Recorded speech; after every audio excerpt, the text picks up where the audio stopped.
प्रणाम, मैं Garima Singh. Politics is actually very interesting game.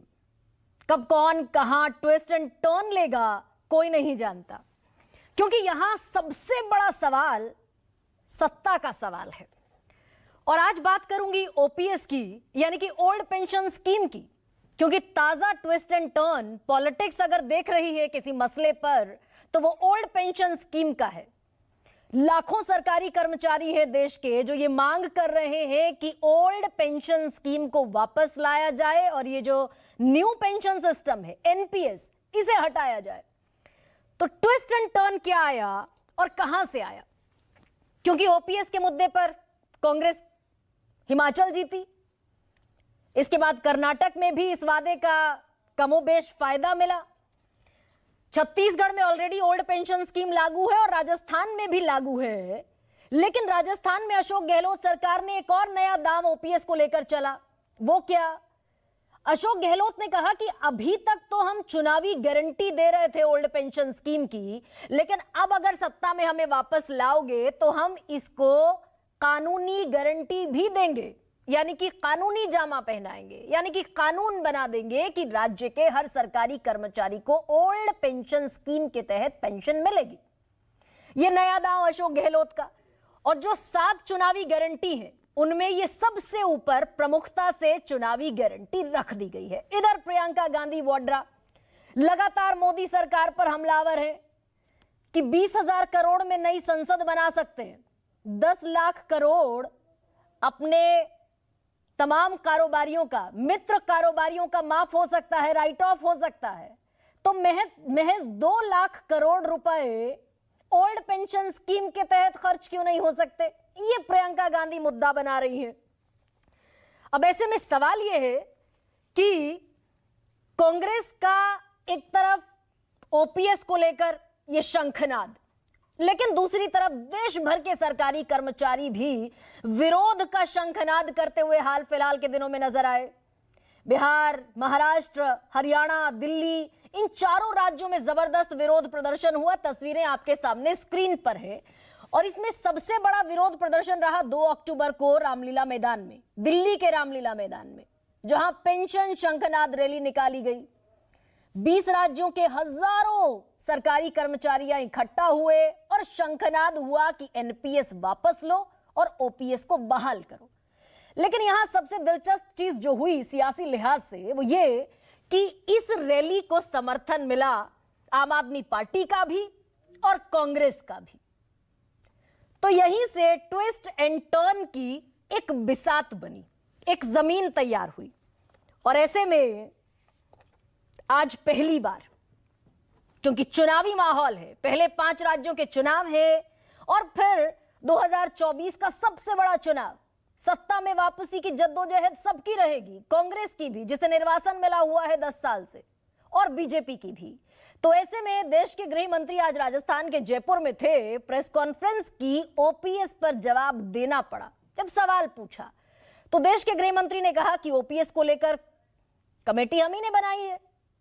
जिस कमेटी का जिक्र अमित शाह ने करके ओपीएस के इस सवाल को टाला, उस पर मैं बात करूंगी। लेकिन उसके पहले यह भी बता दूं कि कल ही दिल्ली में आरएसएस के एक विंग ने भी जबरदस्त तरीके का प्रदर्शन किया जंतर मंतर पर, और ठीक यही मांग रखी, जिसको जाहिर सी बात है कि आरएसएस का विंग है तो आरएसएस का समर्थन भी दिखा ओल्ड पेंशन स्कीम को लेकर। और यहीं से ये अमित शाह के बयान का ट्विस्ट एंड टर्न भी नजर आया। लेकिन जिस ओपीएस पर कमेटी की वो बात कर रहे हैं, वो कमेटी बनी कब, इसको लेकर बड़ा असमंजस है, बड़ी संशय की स्थिति है। क्योंकि जिस कमेटी का वो जिक्र कर रहे हैं वो कमेटी दरअसल ओपीएस पर नहीं बनी, एनपीएस पर बनी, जिसका जिक्र किया 25 मार्च 2023 को देश की वित्त मंत्री निर्मला सीतारमण ने, और ये कहा कि एनपीएस की समीक्षा होगी। जब ज्यादा दबाव आया सरकारी कर्मचारियों का कि एनपीएस की समीक्षा करेंगे, और एक कमेटी बना दी गई जिसकी अध्यक्षता सौंप दी गई वित्त सचिव टीवी सोमनाथन को। लेकिन उस कमेटी की रिपोर्ट अभी तक तकरीबन 7-8 महीने हो गए हैं, नहीं आई है, जिसका लक्ष्य यह था कि एनपीएस में और क्या क्या बदलाव किए जा सकते हैं ताकि कर्मचारियों की नाराजगी भी शांत हो जाए और खजाने पर भी बोझ ना पड़े। लेकिन इसकी रिपोर्ट अभी आई नहीं। लेकिन ट्विस्ट एंड टर्न का जो एग्जाम्पल मैं दे रही थी वो इसलिए भी कि इसके ठीक पहले संसद में केंद्रीय वित्त राज्य मंत्री भगवत कराड़ ओपीएस को लेकर अपना बहुत साफ स्टैंड रख चुके हैं कि सरकार ओपीएस को लेकर किसी प्रस्ताव पर विचार नहीं कर रही है। अलावा इसके पहले केंद्रीय वित्त आयोग के चेयरमैन एनके सिंह ही कह चुके हैं कि ओपीएस देश की अर्थव्यवस्था के लिए बेहद खराब है, अन्यायपूर्ण है। सिर्फ इतना नहीं, इन्होंने तो राज्यों को कड़ी चेतावनी के साथ चिट्ठी भी लिखी थी कि आप संभल जाइए, अर्थव्यवस्था पर इसका बेहद घातक असर होगा।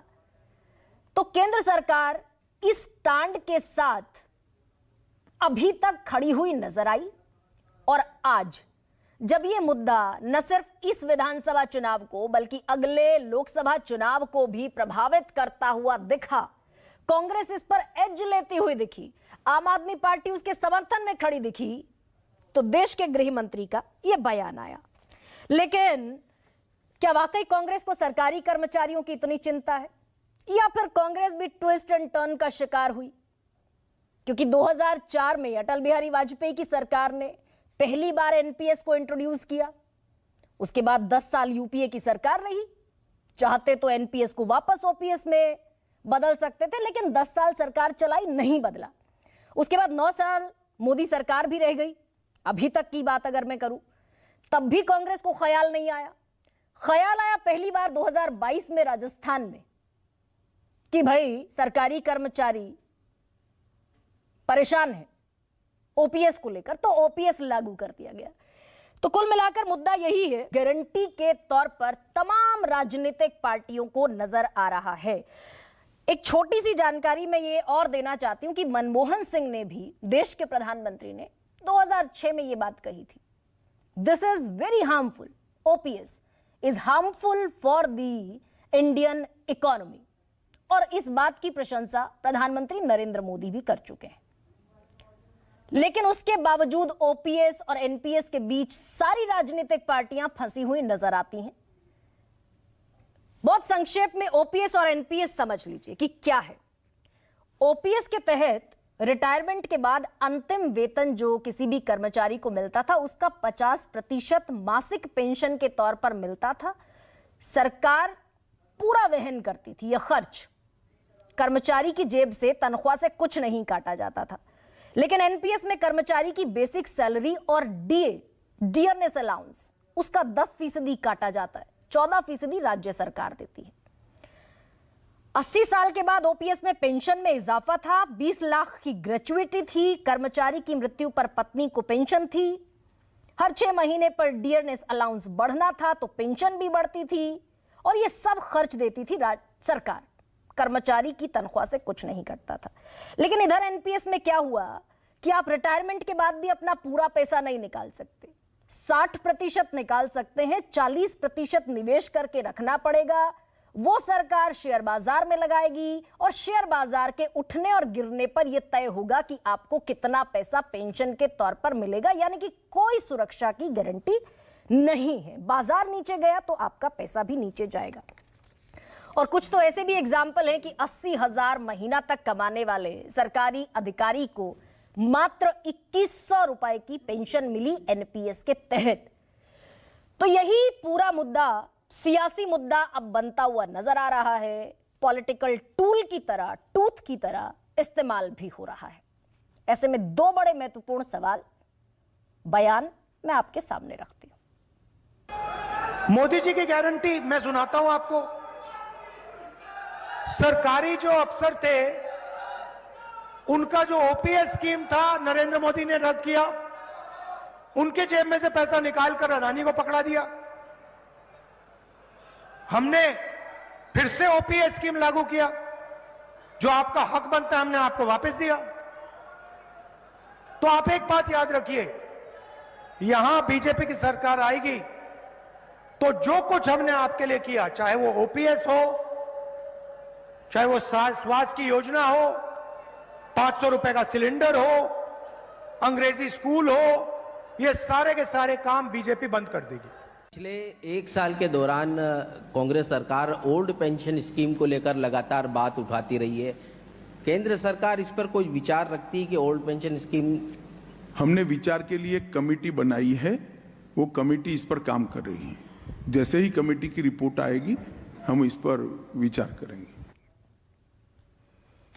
तो अभी तक कोई प्रस्ताव नहीं था। अभी ओपीएस को लेकर कमेटी बनाने की बात देश के गृह मंत्री अमित शाह कर रहे हैं, क्योंकि सवाल केंद्र के और राज्य के मिलाकर 10 करोड़ सरकारी कर्मचारियों का है, पेंशनर्स का है, और ये 10 करोड़ वोटर हैं इस देश के। ऐसे में क्या है आज का सबसे बड़ा सवाल, मैं आपके सामने रखती हूं। कांग्रेस ने बीजेपी को ओपीएस पर आने के लिए मजबूर कर दिया, और क्या सरकारें बहाल कर पाएंगी पुरानी पेंशन स्कीम?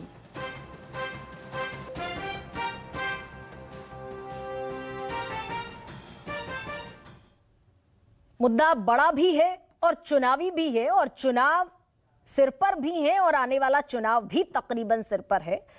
कौन कौन मेहमान मेरे साथ जुड़ रहे हैं? विश्वास पाठक हैं, प्रवक्ता भारतीय जनता पार्टी।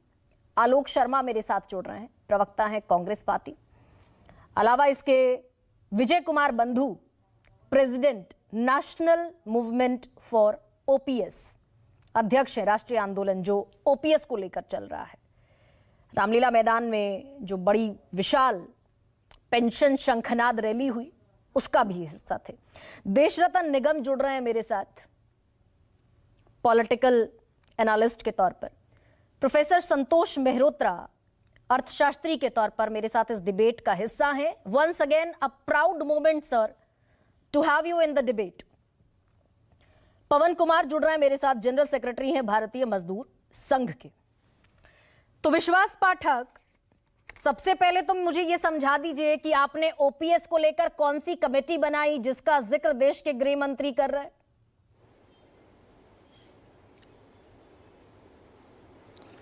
देखिए, लास्ट बजट सेशन में, बजट के समय ही अर्थ मंत्री माननीय निर्मला सीतारमण जी ने अनाउंस किया था कि सेक्रेटरी फाइनेंस, इनकी अध्यक्षता में सेक्रेटरी एक्सपेंडिचर, सेक्रेटरी डीओपीटी की कमेटी बनाई थी।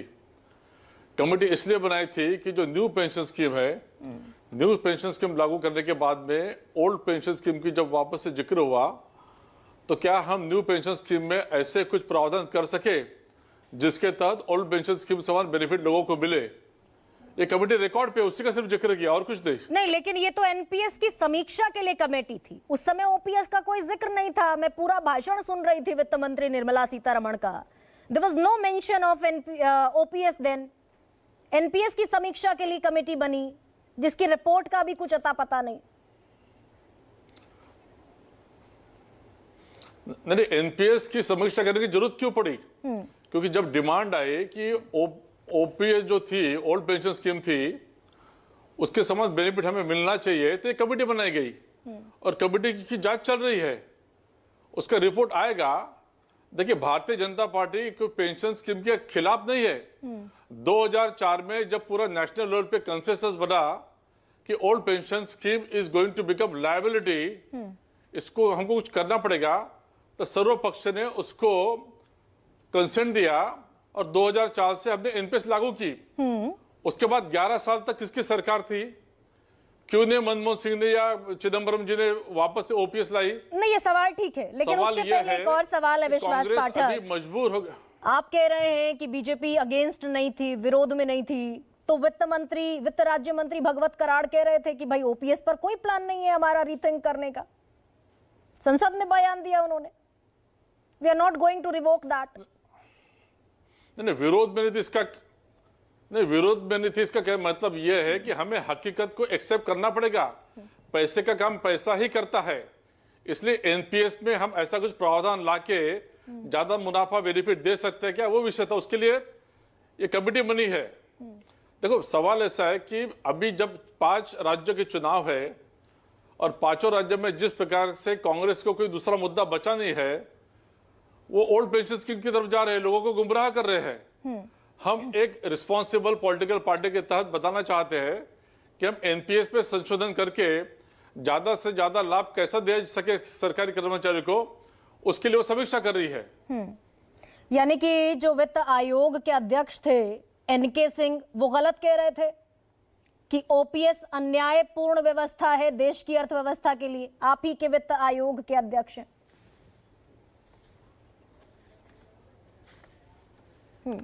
देखिए, ओपीएस में डायरेक्ट सरकार का कमिटमेंट था पेमेंट करने का। एनपीएस जो काफी अनेक विदेशियों देशों में भी लागू है, it is market driven, market link करके उसको बनाया गया है, जिसमें सरकार के ऊपर का बोझ कम हो जाता है। अभी आपने उसको शेयर बाजार कह दिया, वो शेयर बाजार ऐसा नहीं कह सकते आप। It is a market security. Market security में इन्वेस्ट करके ज्यादा से ज्यादा रिटर्न्स कमा के, लेकिन वो मार्केट फ्लक्चुएट होगा तो पेंशन फ्लक्चुएट होगी ना विश्वास जी। मार्केट फ्लक्चुएट होगा तो पेंशन फ्लक्चुएट होगी। देखिए, सिर्फ एकदम सही है, एकदम सही है, इसलिए वो ज्यादा भी हो सकती है। जब ये कंसेप्ट मैच्योर हो जाएगा तो पेंशन हर साल बढ़ भी सकती है, मार्केट अगर फ्लक्चुएट होता है तो। विषय इसमें ऐसा है कि जैसा अगर कोई हमारा सरकारी कर्मचारी पैसा बैंक में भी रखता है तो एफडी के तहत ही रखता है, और वो एफडी का पैसा बैंक अंतोदगत्वा मार्केट में लगाती है। इसलिए वो कोई गलत फाइनेंशियल प्लानिंग नहीं है। विषय नहीं तो एक तरफ आप ओपीएस दे ओपीएस सकते हैं क्या? हाँ, सवाल यही है विश्वास। नहीं, मैं समझे नहीं अब क्या कह रहे हैं। विश्वास जी, सवाल यही है कि आप एनपीएस की भी एडवोकेसी कर रहे हैं कि भाई एनपीएस विदेशों में लागू है, दुरुस्त व्यवस्था है, सब बढ़िया है, और आप ओपीएस पर भी यू टर्न लेने की स्थिति में आ गए। तो पॉलिटिकल बैटल हो गया क्या ये ओपीएस वर्सेस एनपीएस आपके लिए भी? बिल्कुल ये बिल्कुल नहीं है, हमारे लिए तो उसकी जरूरत भी नहीं है। हमारे पास कई मुद्दे हैं जिसके तहत हमने लोगों को फूड सिक्योरिटी दी है, मेडिकल सिक्योरिटी दी है, फाइनेंशियल सिक्योरिटी दी है, डायरेक्ट बेनिफिट ट्रांसफर भी किया है। इसलिए जनता को क्या चाहिए वो तो हम दे रहे हैं, लेकिन वो ओपीएस ही चाहिए। इसके लिए जो अभी कांग्रेस कह रही है वो कतई बराबर नहीं, गलत है वो। ये 2004 में इसका पूरा विचार हो गई है, और विचार के बाद ही एनपीएस लाई गई है। और एनपीएस लाने के बाद में अभी तक अगले 15 साल तक कांग्रेस ने कभी मुंह नहीं खोला।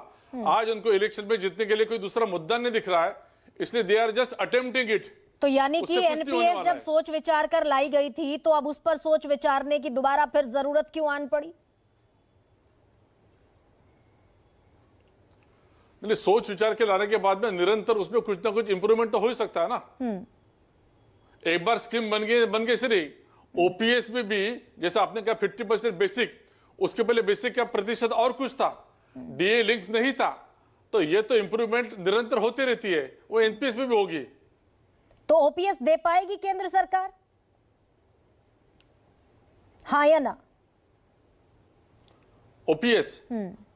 ओपीएस केंद्र सरकार नहीं देना चाहती है। वो एनपीएस को इंप्रूव करके ओपीएस के ज्यादा से ज्यादा बेनिफिट कैसे हो, इसके लिए समीक्षा के लिए कमेटी बिठाई है, वो करेगी। ओपीएस सरकार नहीं देना चाहती है तो ठीक है। ऐसे में विजय कुमार बंधु,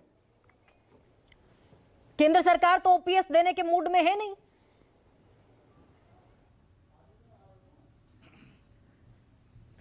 जी बिल्कुल, और अच्छी बात है कि प्रवक्ता महोदय ने बहुत अच्छी बात स्पष्ट कर दिया कि हम ओपीएस नहीं देना चाहते हैं, और यही बात देश का कर्मचारी सुनना चाहता है। एनपीएस में वो सुधार नहीं चाहता है, ये बात बिल्कुल क्लियर कर लें, क्योंकि एनपीएस पेंशन व्यवस्था नहीं है, वो स्कीम है, और स्कीमों का इतना बंटर बाट है। भी उत्तर प्रदेश की मैं बात करूं, हर जिलों में एनपीएस का पैसा कौन ले जा रहा है, कहां ले जा रहा है, कहां लगा दे रहा है, कुछ अता पता नहीं है। उस पैसे का ना कोई माई बाप नहीं है। इसीलिए देश का 1 करोड़ जो एनपीएस कर्मचारी है वो हूबहू पुरानी पेंशन चाहता है।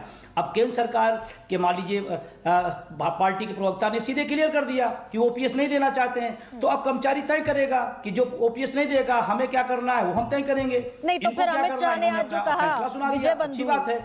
और ये बात जो अमित शाह ने कहा आज ओपीएस पर हमने कमेटी बनाई, तो क्या कंफ्यूजन वाले स्टेट ऑफ माइंड में दिख रही है कि भारतीय जनता पार्टी?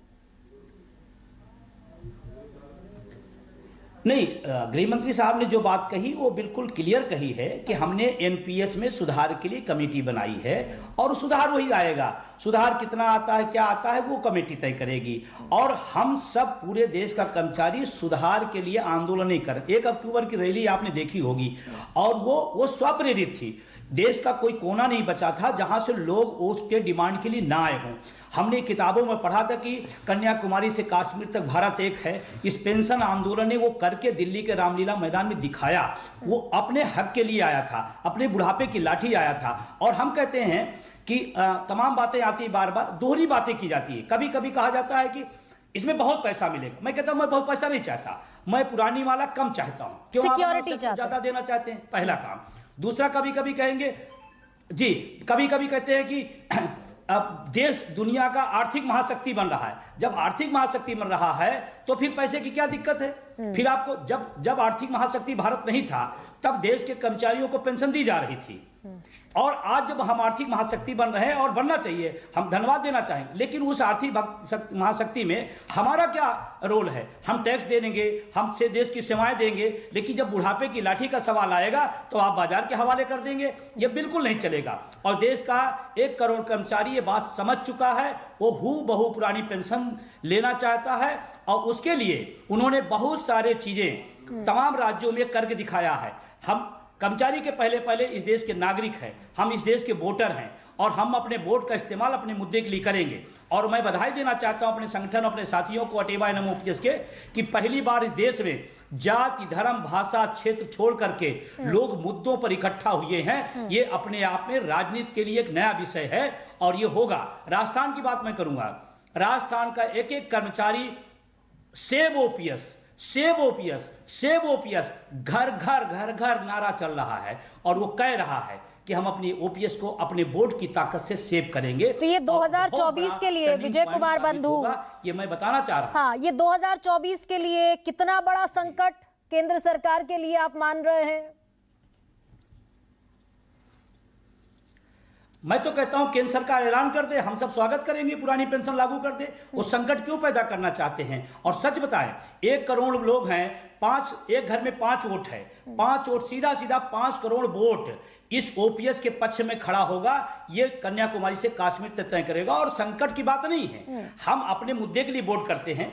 हमें चुनाव में घोषणा पत्र दिया जाता है, हम घोषणा पत्र अपने देखते हैं कि हमारे लिए क्या है उसमें, हर आदमी। और अभी कहा जाता है कि भाई ओपीएस से दिक्कत हो रही, देश का अर्धसैनिक बल है, ओपीएस से वंचित है, देश के लिए लड़ता है, बॉर्डर पर देश की आन मान शान है। नहीं, लेकिन अगर विजय कुमार बंधु, आपको रोक रही हूँ, अगर केंद्र सरकार इस पर ओपीएस पर आगे नहीं बढ़ती तो आप उन पार्टियों के साथ जाकर खड़े हो जाएंगे जो ओपीएस का समर्थन कर रही हैं, आम आदमी party, Congress.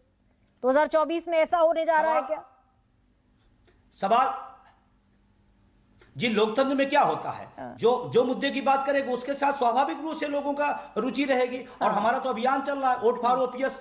Vote for OPS का अभियान पूरे देश के अंदर चल रहा है। हिमाचल में आपने देखा होगा, आपने बहुत बड़ा परिणाम वहां पर आपने देखा होगा और लोगों ने करके दिखाया। हाँ, कभी कभी गलतफहमी में लोग हो जाते हैं, हमारी संख्या कम होती है तो लोग सोचते हैं कि क्या होगा। अभी जैसे प्रवक्ता महोदय ने कहा कि हमारे पास और सारे विषय हैं, ठीक है, आपके लिए और विषय होगा, लेकिन मेरे लिए जीवन मरण का प्रश्न है वो पुरानी पेंशन। और इस देश के में हमने सेवाएं दी, हम वहां काम करते हैं जो देश में योगदान होता है। जहां ओपीएस वहां वोट। जी बिल्कुल, बिल्कुल स्पष्ट, बिल्कुल स्पष्ट। पवन कुमार जी, आपने भी कल जंतर मंतर पर एक प्रदर्शन किया और राष्ट्रीय स्वयंसेवक संघ का समर्थन रहा इस प्रदर्शन को कि भाई एनपीएस हटाओ, ओपीएस लेकर आओ। लेकिन बीजेपी साफ कह रही है कि हम ओपीएस नहीं लेकर आएंगे। अमित शाह कह रहे हैं ओपीएस पर कमेटी बना दी। तो कौन सा दबाव काम कर रहा है? नहीं, इस प्रदर्शन में जो भारतीय मजदूर संघ ने कल किया, अभी जो विजय बंधु जी बोल रहे थे, हम भी चाहते हैं कि इस देश के नए पुराने सभी कर्मचारियों को पुरानी पेंशन स्कीम मिलनी चाहिए, उस पर कोई इफर्ट नहीं चाहिए। सरकारें, वास्तविकता ये है कि पिछले 20 साल से 18 साल से ये योजना चल रही है।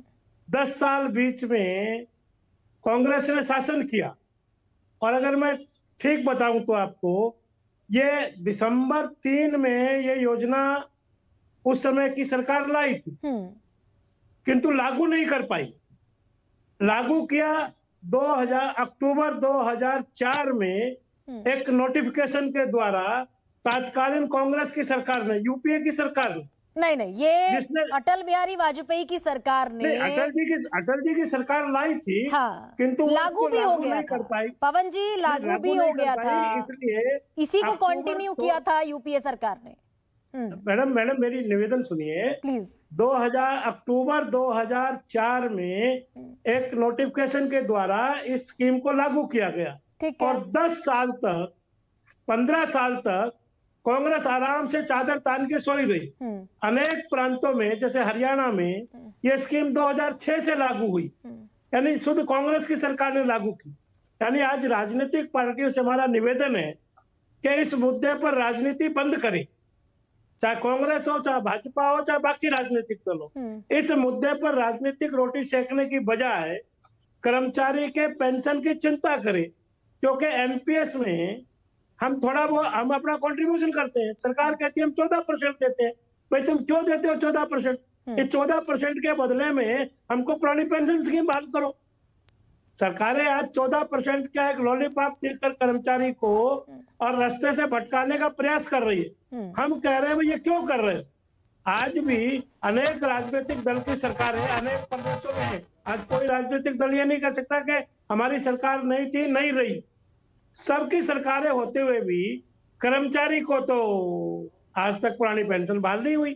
अभी कुछ नहीं, तो ये केंद्र सरकार, एक सेकेंड पवन जी, आपने जो कल प्रदर्शन किया, ये माना जा रहा है कि भाई राष्ट्रीय स्वयंसेवक संघ का भी समर्थन इस बात को है कि ओपीएस बहाली होनी चाहिए, फिर भी अगर केंद्र सरकार इस पर रिजिड है कि नहीं देंगे ओपीएस। नहीं मैडम, आप इसको समझ लीजिए। भारतीय मजदूर संघ के प्रदर्शन को भारत के सरकारी कर्मचारियों का, चाहे केंद्र सरकार का हो चाहे प्रदेश सरकार का हो, उनका समर्थन है। हम उनके समर्थन के बल पर केंद्र सरकार से कह रहे हैं। कल सायंकाल निर्मला सीतारमण जी ने भारतीय मजदूर संघ को बुलाया, वो भी बता रही थी हमने कमेटी बनाई है, हम ये कर रहे हैं, हम वो कर रहे हैं।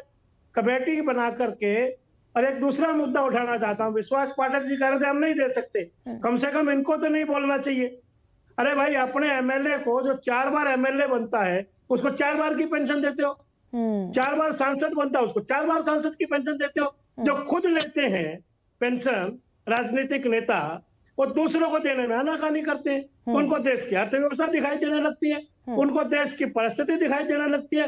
वो क्यों नहीं हिम्मत करते अपनी पेंशन छोड़कर जाने के लिए?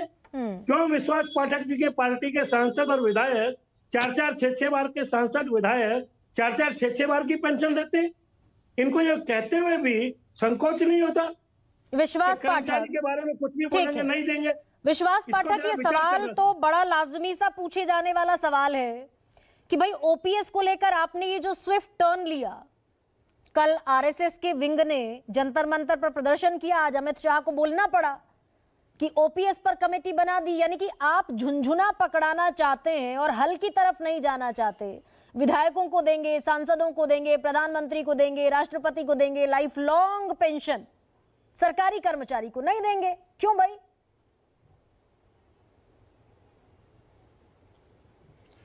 देखिए, इसके ऊपर भी बहस हो सकती है। अगर राष्ट्रपति से लेकर या जो सांसद है, विधायक है, इनकी पेंशन बंद करनी है तो उसका भी सर्वपक्षीय बैठक हो सकती है, उसके ऊपर भी विचार विमर्श हो सकता है। जैसा 2004 में ओपीएस को हटा के एनपीएस लाओ, ऐसा विचार हो गया था। देखिए, अभी आप बार बार आरएसएस का उच्चारण कर रहे हैं। आरएसएस का पेंशन से कोई लेन देन है नहीं। भारतीय मजदूर संघ एक विंग है जो लेबर विंग है, जैसा Bharatiya Janata party political wing है। अब आरएसएस की बात ही निकली, इससे मैं बताना चाहता हूं कि दशहरे के दिन आरएसएस के मुखिया परम पूज्य मोहन जी भागवत ने इसी सरकार की आर्थिक नीतियों की सराहना की। उन्होंने कहा कि 3.5 ट्रिलियन की जो इकोनॉमी हो गई है और 5 ट्रिलियन की हो रही है, वो अच्छी बात है। नहीं, मेरा सवाल तो अलग है। मेरा सवाल अलग है। एक सेकंड विश्वास पाठक, आपने खत्म कर दिया ना, आप एनपीएस ले आए, ओपीएस आपने खत्म कर दिया। आप कह रहे हैं कि समीक्षा हो सकती है सांसदों की, विधायकों की, राष्ट्रपति की, प्रधानमंत्री की पेंशन को लेकर, उसको लेकर तो कोई नोटिफिकेशन नहीं है। तो बड़ा सीधा सा सवाल है कि सरकारी कर्मचारियों की पेंशन से ही तकलीफ क्यों है? क्या तकलीफ है ये तो बताइए। देखो, तकलीफ 2004 में देखी की थी, वो समीक्षा की गई। आज मैं आपको रेलवे का उदाहरण देता हूं। रेलवे के जितने वर्तमान कर्मचारी है उससे ज्यादा रिटायर्ड लोगों को पेंशन सरकार को देनी पड़ती है, ठीक है, और वो भी करंट बजट के माध्यम से। इसलिए इसकी तकलीफ क्या है, 2004 को उसकी समीक्षा की गई, सभी दलों ने उसकी बात एक्सेप्ट करके वो आगे बढ़े। अभी सवाल ऐसा है, जो एनपीएस लाया है which is a step forward, उसमें क्या संशोधन किया जाए, आगे कैसा बढ़ा तो जाए, बजट का उसके लिए प्रॉब्लम है। कमेटी बनाई है विश्वास और पाठक, उसी को क्या मैं में ये ज्यादा मानूं कि ओपीएस की तरफ वापस लौटने में सरकार के बजट का संकट है, ये माना जाए?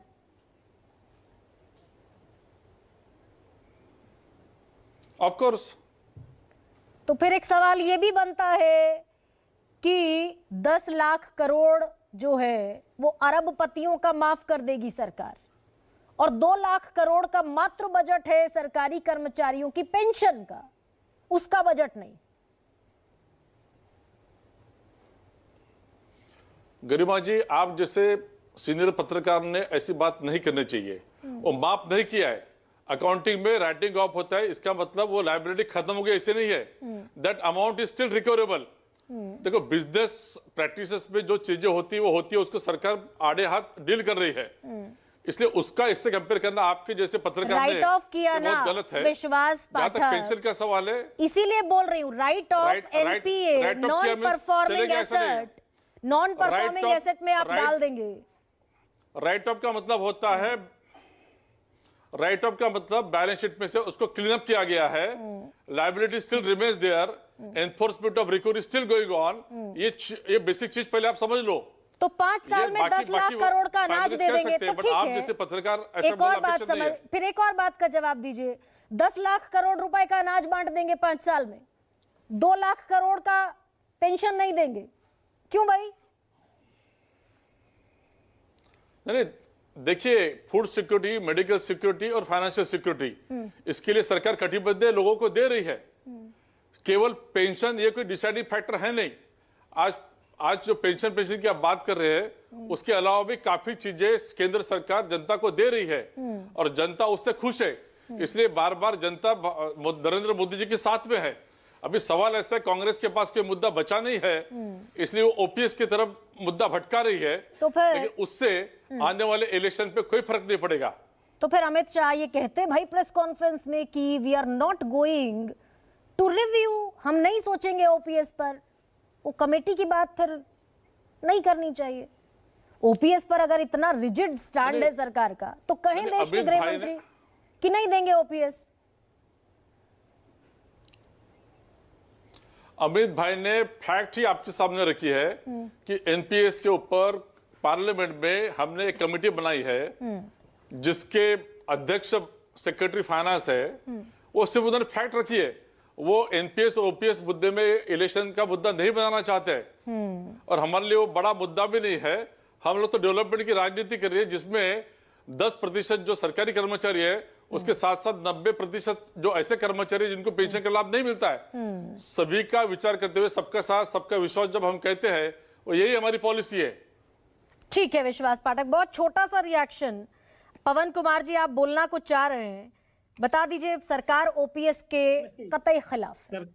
सरकार जिस ढंग से सोच रही है, मुझे लगता है विश्वास पाठक जी ने किसी वित्त मंत्री से वार्ता नहीं की। अगर वार्ता करके आते तो शायद इस भाषा को नहीं बोलते कि हम ओपीएस नहीं लाएंगे। इनके वित्त मंत्री बोलती है कि हम कमेटी के माध्यम से ओपीएस लाने पर विचार कर रहे हैं, और पाठक जी बोल रहे हैं कि नहीं लाएंगे। मुझे लगता है इनके घर के अंदर ही ये अलग अलग राय क्यों बन रही है। पहले तो ये एक बड़ा गंभीर मुद्दा इनके अंदर है, और जहां तक इनको लगता है कि ओपीएस कोई मुद्दा नहीं है, अरे भाई आज की तारीख में ओपीएस इतना बड़ा मुद्दा बना है देश भर में कि आपको अंदाजा नहीं है कितना बड़ा मुद्दा है। कर्मचारी की पेंशन से ही आप देश चलाना चाहते हैं, और अगर आप रिटायर्ड पर्सन की परचेजिंग पावर बढ़ाएंगे, उसको पेंशन देंगे, तो क्या वो देश की अर्थव्यवस्था में योगदान नहीं करेगा? आप ये चाहते हैं उसको 5 किलो का राशन दे दें और उसको पेंशन नहीं दे। अरे भाई पेंशन दे दो, वो राशन खरीद लेगा अपना, खरीद लेगा, परचेजिंग पावर बढ़ेगी तो देश की अर्थव्यवस्था में अपना योगदान करेगा। रोजगार दे दीजिए, इसलिए उस पर सोचिए। शिक्षा दे दीजिए, मुफ्त राशन की जरूरत नहीं पड़ेगी। ऐसे में देश रत्न निगम क्या वाकई मुद्दा नहीं है? ओपीएस और जो मुख्तलिफ बार बार अलग अलग स्टैंड नजर आ रहा है कि संसद में कहेंगे कि ओपीएस पर कोई रिव्यू नहीं होगा, कोई प्रस्ताव नहीं है, और फिर कमेटी बनाने का भी जिक्र होगा, तो क्या संशय में, रीथिंकिंग पोजीशन में, यू टर्न की स्थिति में दिख रही है भारतीय जनता पार्टी? गरिमा जी, इस सवाल के पहले मैं आपको कुछ तथ्य साबित करना चाहूंगा। ये जो एनपीएस का कानूनी जामा पहनाया गया था, इससे पहले कोई कानूनी जामा नहीं था 2004 में। ये आया 2013 में, pension fund regulatory development act 2013। उससे पहले इसको इम्प्लीमेंट क्रियान्वयन करने की कोई माध्यम नहीं था, तो ये कांग्रेस लाई थी 2013 में जाने से पहले, 2014 के पहले 2013 में। तो एक तथ्य बहुत इंपॉर्टेंट है, सबको ध्यान में रखना चाहिए। दूसरा, जब 7th पे कमीशन आया तो जब उसकी सैलरी डिसाइड होती है वो एनपीएस के हिसाब से डिसाइड हुई कि सरकार पे बर्डन नहीं पड़े, और उन्होंने सैलरीज बढ़ा दी, बहुत बढ़ा दी। और आज जो डिमांड हो रही है वो 7th पे कमीशन के बेसिस पे सैलरी देनी पड़ेगी, जबकि सैलरी इस हिसाब से बनी थी, उस वक्त स्ट्रक्चर बना था जो कि एनपीएस को ध्यान में रख के बनाया गया था। तो ये जो आर्थिक भार जो आएगा सरकार के ऊपर, सरकार मेरे ख्याल से उसको लेके चिंतित है। सरकार इसलिए नहीं चिंतित है कि उनको देना पड़ेगा नहीं देना पड़ेगा, वो दे सकते हैं, कमेटी भी बना ले, चर्चा भी कर ले उस पर, और वो उसको दे सकते हैं। कोई भी सैलरी स्ट्रक्चर जब बनाया जाता है तो ये सारी चीजें ध्यान में रखी जाती हैं। नहीं, मेरा सवाल तो ये है, मैं अब आ रहा हूँ आपके सवाल पे, आपके सवाल पे आ रहा हूँ। कितना बड़ा पॉलिटिकल मुद्दा संकट में आएगी बीजेपी सरकार क्या, या फिर दे आर मच कॉन्फिडेंट? नहीं, देखिए, ये मुद्दा तो है, इसमें तो कोई दो राय नहीं हो सकती है, और इसमें चर्चा भी होनी चाहिए। देखिए, सरकारें जनता की प्रतिनिधि होती हैं। अगर जनता से आवाज उठ रही है तो उसको, जनता के जो जितने भी प्रतिनिधि हैं, या इनकी जो एसोसिएशंस बनी हुई हैं, सरकारी कर्मचारियों की भी हैं, वो सब साथ में बैठे। और ये जो मैंने कुछ 2-4 चीजें बताई, इसमें और भी, जैसे हमारे साथ अर्थशास्त्री जी भी बैठे हुए हैं, प्रोफेसर साहब, तो वो इस पर आपको गहन अध्ययन के साथ कुछ ऐसी चीजें बता सकते हैं कि जब भी कोई आपकी पेंशन डिसाइड होती है उसमें बहुत सारे फैक्टर्स जाते हैं जिसकी वजह से पेंशन डिसाइड होती है। तो एनपीएस किस के आधार पर सैलरी स्ट्रक्चर बनता है, उसमें क्या भार पड़ेगा, वो सब। और ये मुद्दा जरूर है, और इसका सोल्यूशन जरूर ढूंढना चाहिए। ये कहना कि मुद्दा नहीं है, मैं नहीं मानता। और कांग्रेस को भी देखिए अपना मुखौटा उतारना होगा। इसीलिए मैं आलोक शर्मा भाई, आपका एक बयान मैंने देखा कि पुरानी पेंशन सरकारी कर्मचारियों का अधिकार है। ये अधिकार 10 बरस आपको तब याद नहीं आया जब आप यूपीए में सरकार चला रहे थे। 9-9.5 बरस मोदी सरकार के बीत गए, तब आपको याद नहीं आया। अब आपको हिमाचल की जीत ने एक स्पार्क दे दिया कि भाई ओपीएस भी मुद्दा हो सकता है, पॉलिटिकल टूल हो सकता है।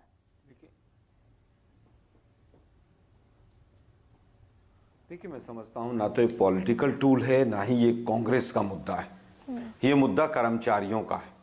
हाँ, इतना जरूर है कि कर्मचारियों के मुद्दे को सपोर्ट करने के लिए कांग्रेस आगे आई, चाहे वो हिमाचल हो, कर्नाटक हो, छत्तीसगढ़ हो, मध्य प्रदेश हो, और चाहे अब राजस्थान की बात हो। हमने साथ देने का काम जरूर किया है। हमारी सरकार आई, 10 वर्ष तक हमारी सरकार रही, इसमें कोई दो राय नहीं है। 1 जनवरी 2004 को इसको इम्प्लीमेंट किया गया। हमारी सरकार रही, लेकिन हमारी 10 साल की सरकार में 3 पे कमीशन आए। दुर्भाग्य ये है कि उस समय तक सब चीजें बहुत अच्छी तरह से चल रही थी और सरकारी कर्मचारियों की तरफ से भी उस तरह की दिक्कत नहीं थी। दुर्भाग्य ये है कि 2014 के मोदी जी की सरकार के आने के बाद जिस तरह से पे कमीशंस तो मिले नहीं, ना सिर्फ जिस तरह से जो तनख्वाहें थी वो बढ़ी, एक तरफ इन्फ्लेशन का पूरा भार बढ़ता चला गया, और धीरे धीरे सरकारी कर्मचारियों को समझ आया कि जो एनपीएस और ओल्ड पेंशन स्कीम का जो ऑप्शन है और जो 40% वाला जो मैटर कि वहां पर इन्वेस्ट करना पड़ेगा, ये यूपीए 1 और यूपीए 2 में नहीं था। नहीं तो ये मोदी सरकार के भी तो 9.5 साल गुजार दिया आलोक शर्मा आपने। या 2022 में याद आया आपको, गहलोत 2022 में लेकर आए।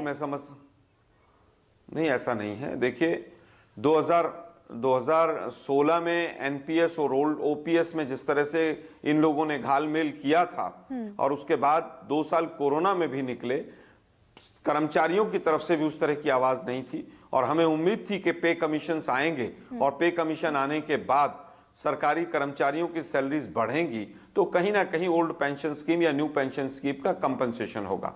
लेकिन आज का जो सवाल है, मान लीजिए मैं ये भी मान लेता हूं गरिमा जी कि हमने इस आवाज को उठाने में देरी की, मुझे इसको स्वीकार करने में भी कोई आपत्ति नहीं, लेकिन आज का विषय, अब ये विषय आज जैसे जो सबसे बड़ा सवाल में आया, 2 सवाल हैं। क्या मजबूर हो गए? वास्तव में अब सरकार मजबूर होती जा रही है कर्मचारियों के सामने। कर्मचारी चाह रहे हैं कि हमें ओल्ड पेंशन मिलनी चाहिए और ये सरकार पूरी तरह से, केंद्र की सरकार मजबूर होगी, बीजेपी मजबूर होगी और कर्मचारी इनको मजबूर करेंगे। दूसरी चीज है कि क्या केंद्र सरकार या बीजेपी की सरकार देगी, क्योंकि राजनीतिक मुद्दा एक बन गया और बीजेपी हमेशा से वोट की चोट से ही मार खाती है। ये लोग तो पेट्रोल और डीजल के प्राइस घटा देते हैं। वेस्ट बंगाल हारे थे तो तुरंत पेट्रोल डीजल के प्राइस घटाए थे।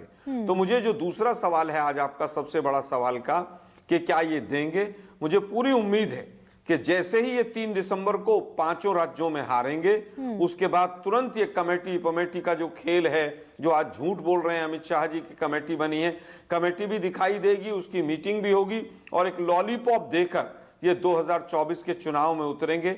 मुझे ऐसी पूरी उम्मीद है कि जैसे ही 3 दिसंबर को हारेंगे ये सरकार घुटने टेकेगी। लेकिन आलोक शर्मा, राजस्थान में आप लागू कर देते हैं ओल्ड पेंशन स्कीम ये सोचे बगैर कि पैसा कहां से आएगा। 41,000 करोड़ का बजट, पैसा केंद्र से मांगना पड़ता है।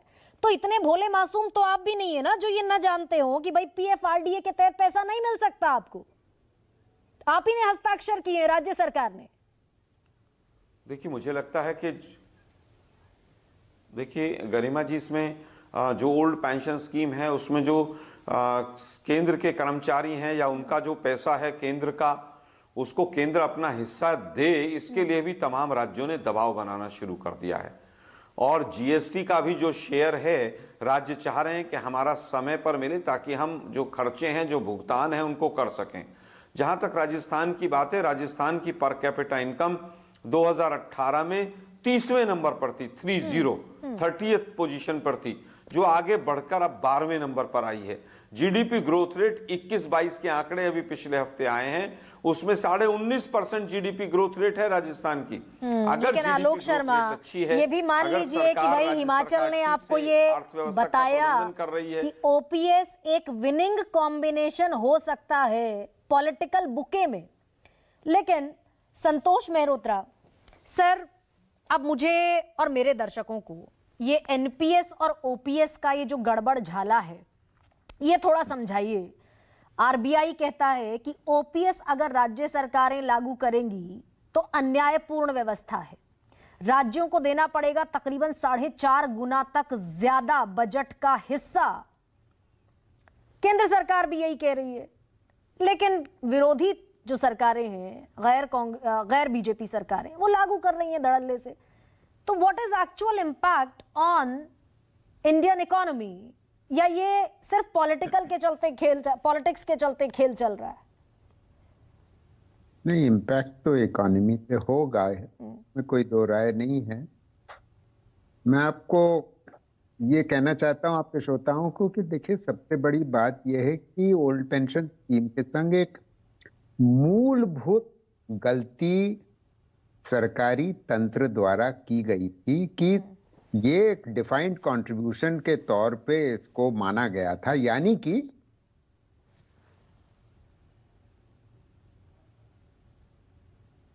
जी करेगा और आने वाली पीढ़ी, जब वो रिटायर हो जाएगा तो आने वाली पीढ़ी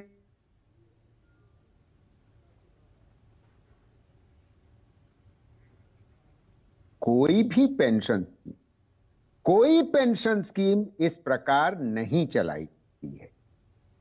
कंट्रीब्यूशन मुलाजिम जो कार्यकर्ता है वो भी देता है और जो एम्प्लॉयर है वो भी देता है, उससे एक फंड इकट्ठा होता है। मूलभूत गलती ये हुई थी ओपीएस के सोच के संग जब शुरू किया गया था कि कंट्रीब्यूशन कुछ आ ही नहीं रहा था सर, जो मुलाजिम है। इस तरीके से कोई पेंशन स्कीम नहीं चलती है। और ये कहना जो अभी इस कार्यक्रम में आपको सुनने को आया कि अरे हमने टैक्स तो पे किया था तो इसलिए हमको ओपीएस मिलना चाहिए। अरे क्या 91% लोग जो हमारे देश में बिना पेंशन के जीते हैं और जीते रहे हैं और जीते रहेंगे लगता है, चाहे कोई सरकार आ जाए, क्योंकि कोई सरकार इसके 91% के बारे में नहीं असंगठित क्षेत्र में सोच रही है। वो क्या टैक्स नहीं देते? क्या हम आप ही सिर्फ टैक्स देते हैं जो डायरेक्ट टैक्स देते हैं? तो देखिए, एक एनपीएस के संग भी प्रॉब्लम है, इसमें कोई दो राय नहीं है, क्योंकि ये जो 40% आखिर में कटौती हो जाती है और उसके बाद उसमें जो आमदनी आती है महीनेवार, वो पूरा नहीं पड़ सकता। और सबसे बड़ा अंतर एनपीएस ओपीएस के बीच में यही रहा है और रहेगा। अगर कुछ मिश्रित स्कीम नहीं चालू की जाती, और मिश्रित स्कीम के बारे में ही आंध्र प्रदेश सरकार कुछ सोच रही है। मुझे लगता है जो केंद्र सरकार ने कमेटी बनाई है वो भी शायद मिश्रित स्कीम के बारे में सोच रही होगी कि कुछ मतलब 50% ना दिया जाए लास्ट पे ड्रॉन का, मगर 35-40% दिया जाए और इन्फ्लेशन लिंक्ड हो, क्योंकि एनपीएस इन्फ्लेशन लिंक्ड नहीं है। लेकिन सर यहाँ पर ये तो ओपीएस और एनपीएस की खामियां खूबियां हो गई, लेकिन यहाँ पर एक सवाल ये भी तो जायज बनता है कि जब 2 लाख करोड़ रुपए 81 करोड़ 35 लाख लोगों को मुफ्त राशन दिया जा सकता है, और जिस एनपीए की अभी मैं बात कर रही थी 10 लाख करोड़ राइट ऑफ हो सकता है, there so many other expenditures.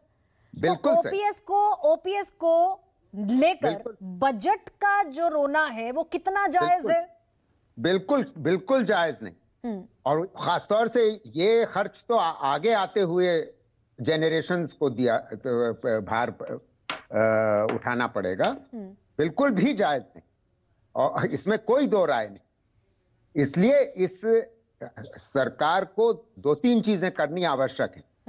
पहली चीज, और मैं दोहरा रहा हूं अपनी बात के, 91% लोग जो भी टैक्स देते हैं वो जीएसटी नहीं देते क्या? सुबह से शाम तक कुछ भी खरीदते हैं क्या जीएसटी नहीं देते? वो उनको पेंशन नहीं मिलनी चाहिए? उसके बारे में कोई सरकार ने, पिछली सरकार या इस सरकार ने सोचा है? नहीं सोचा है। और क्या हमारे विजय कुमार जी और उनकी संस्था इसके बारे में सोच रही है? तो पहली चीज तो ये देश को सोचना है। दूसरी बात यह है कि एनपीएस में बदलाव लाना पड़ेगा, और मगर ये झगड़े का स्रोत बना रहेगा, इसमें कोई दो राय नहीं। कोई भी आप सरकार ला दिए, एनपीएस को आप खत्म कर नहीं सकते। आखिरी बात में ये कहना चाहता हूं कि 22 दिसंबर 2003 को सरकार ने नोटिफिकेशन कर दिया था अटल जी की सरकार में, और 1 जनवरी 2004 से वो लागू हो गया था, इंप्लीमेंट हो गया था, क्योंकि वो 22 दिसंबर 2003 को नोटिफाई हो गया था। तो गलतियां और खामियां दोनों स्कीमों में हैं। इसी वजह से इतना मुद्दा ये सरकार के सामने अब खड़ा हो गया है। लेकिन मैं एक और सवाल संतोष जी पूछ रही हूं आपसे कि केंद्र सरकार नहीं करेगी तो जहां जहां गैर बीजेपी की पार्टियां, गैर बीजेपी सरकारें आती जाएंगी, वो अपने अपने स्टेट्स में लागू करती जाएंगी, तो ये पॉलिटिकल रिफ्ट को भी बढ़ाने का एक जरिया बनता जाएगा क्या? बिल्कुल, इसीलिए पूरे देश को सोचना है। हाँ। सारी पॉलिटिकल पार्टीज को मिलकर सोचना है। इसी वजह से फिर से दोहरा रहा हूं, तीसरी बार कह रहा हूं कि असंगठित क्षेत्र के बारे में कौन से संगठन सोच रहा है? क्या विजय कुमार जी का संगठन सोच रहा है, या भारतीय मजदूर संघ सोच रहा है, या all India trade union Congress सोच रही है? मैं ये सवाल सारे इस कार्यक्रम के प्रवक्ताओं से पूछना चाहूंगा। तो सरकार ओपीएस पर वापस नहीं जाना चाहती क्योंकि बजट का इशू है, और बाकी सब चीजों के लिए बजट है सरकार के पास। संतोष मेहरोत्रा, बहुत छोटा सा बात। बिल्कुल आप सही कह रही हैं। यही बहुत दुखदाई बात है। आप इसको दोहरा रही हैं और ये सत्य है, इसमें कोई दो राय नहीं है। ये दुखदाई है। बहुत छोटा सा विजय बंधु, बहुत छोटा सा रिएक्शन दीजिए। सर ने अभी कहा कि क्या संगठित सेठ असंगठित की तरफ सोच रहे हैं, ये सरकार का काम है। सरकार बिल्कुल सोचे, सामाजिक सुरक्षा देना सब सरकार की जिम्मेदारी है, उसको सोचना चाहिए। और टैक्स की बात है तो हम इनकम टैक्स भी देते हैं और जितने नागरिक सब टैक्स देते हैं वो भी हम देते हैं। सवाल एक और है कि जब ओपीएस की बात आती है तो सारे अर्थशास्त्री ओपीएस के बजट पर आ जाते हैं। देश के नेताओं को पेंशन मिलती है, कभी अर्थशास्त्री को जबान नहीं खुली है। देश पर इतने हजारों करोड़ का विज्ञापन छपता है, जो देश का पैसा है उस पर कोई सवाल नहीं आता है। हजारों करोड़ रुपए उद्योगपतियों को माफ कर दिया जाता है। एक उद्योगपति का आज तक हमने बयान नहीं छापा कि उन्होंने क्या लिखा इस पर। हमें सवाल इस बात का नहीं है, हम नहीं उनके विरोध में हैं। हम कहते हैं सरकार का काम है, लोक कल्याणकारी राज्य में ये वेलफेयर का काम है, हमें भी दे उन्हें भी दे। कौन रोकने जा रहा है? आपको नहीं देना चाहिए। ठीक है, विश्वास पाठक ऐसे में देर सवेर, ऐसे में जितना गंभीर ये मुद्दा दिख रहा है, सरकारें इस पर चुनाव जीत रही हैं, पार्टियां, पॉलिटिकल पार्टीज, तो क्या रीथिंक करने की सिचुएशन में अब बीजेपी भी आकर खड़ी हो गई है? और इसीलिए देश के गृह मंत्री कह रहे हैं कि कमेटी बना दी। कल निर्मला सीतारमण ने भी यही कहा कि सोच रहे हैं।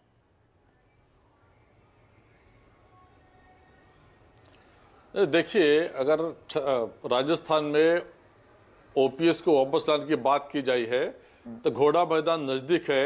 राजस्थान में किसकी सरकार आ रही है देख लो।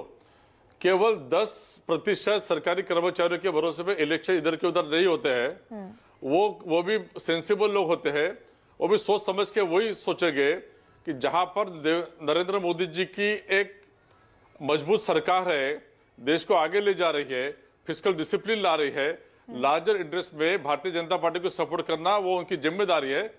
हमें तो विधायकों की सांसदों की पेंशन खत्म करने की तरफ बढ़ रही है फिर सरकार, इस फिस्कल डेफिसिट को अगर और इवॉल्व करना है। नहीं, मैं कांग्रेस से अनुरोध करता हूं कि वो मांग उठाए, हम उसके ऊपर जरूर विचार करेंगे। अगर कंसेंसस बनता है तो वो भी बंद कर देंगे। उसकी तरफ आप सुमोटो एक्शन के जरिए भी ये मुद्दा हल हो सकता है अगर सरकार फिस्कल डेफिसिट को लेकर इतनी गंभीर है। लेकिन ये तय है कि 2024 की बिसात पर जब राजनीतिक पार्टियां खड़ी होंगी तो ओल्ड पेंशन स्कीम का ये मुद्दा एक बड़ा मुद्दा होगा। 10 दिसंबर भी महत्वपूर्ण तारीख, जिसमें देश भर के तमाम सरकारी कर्मचारी एक बार फिर दिल्ली के रामलीला मैदान में जुटेंगे। सबसे बड़ा सवाल में फिलहाल इतना ही, इजाजत दीजिए। सबसे बड़ा सवाल presented by Patanjali herbal bath soap, त्वचा की प्राकृतिक कोमलता एवं सुंदरता के लिए। एसोसिएट स्पॉन्सर सर्वकॉन, भरोसा 35 सालों का सर्वकॉन। रॉयल एनफील्ड, बुलेट मेरी जान।